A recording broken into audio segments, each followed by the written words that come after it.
Hello, Mark Crossfield here, and we're outside on the range. I've just been inside watching the British Open. So for those of you who are watching this video close to its upload time, basically got the British Open on at St George's, and first day we've just been watching it. It's a bit breezy.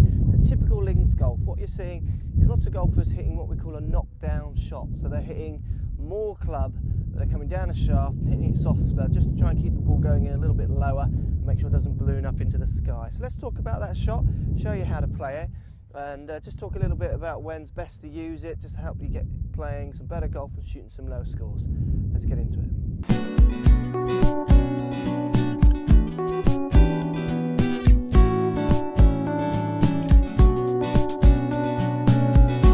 So the knockdown shot, this is a great shot if you're after control, going into greens, bit of breeze around. Even as well, it's a good shot for when there's a lot of slope around, which is what you're definitely going to see on links courses, lots of sloping greens. So for instance, I've got a 7-iron here. If I hit my 7-iron, it's slightly breezy today. What happens, I've got X distance to the flag, it's a 7-iron distance. If I hit this club flat out, it's fine, it's good, but it's topping out at its maximum height. So it's going up in the air to as high as I can hit a 7-iron, because I've hit that full, if you like. So what happens is it's more prone to the wind.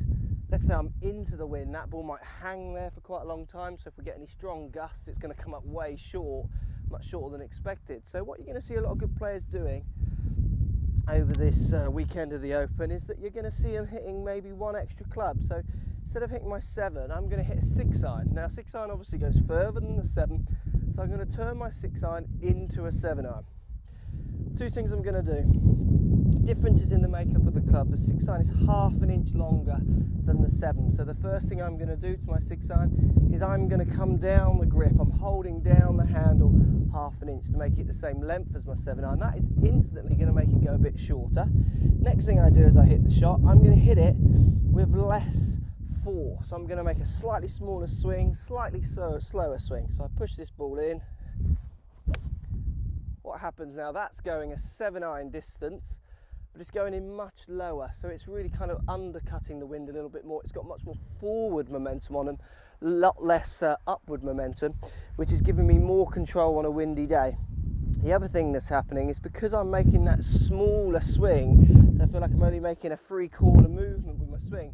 Again, it makes me feel like I've got more control. When it's a windy day, standing there, wide stance, big full swing, you feel like you're going to lose a bit of balance and again lose that control. So the knockdown shot, it's not quite a punch, so you're not whacking the ball miles back in your stand and hitting down on it aggressively. What you're doing is you're judging your distance, you're picking your club, but then thinking that you might play one more club, come down the grip slightly.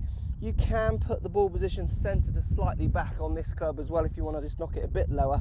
It's that 3/4 swing, just pushing it in there. What you're going to notice is a 3/4 follow through as well, just trying to hold the club off to the target.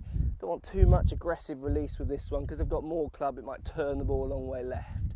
That's a knockdown shot, great for windy days. You're going to see it a lot on links golf. You're going to see it a lot over this weekend if you're watching the Open. For those of you watching this video at the time it's been uploaded, obviously if you're watching this video in the height of the winter, obviously the British Open isn't on at the moment. But thanks for watching. Any comments, do post below, and we'll look forward to seeing you in the next video.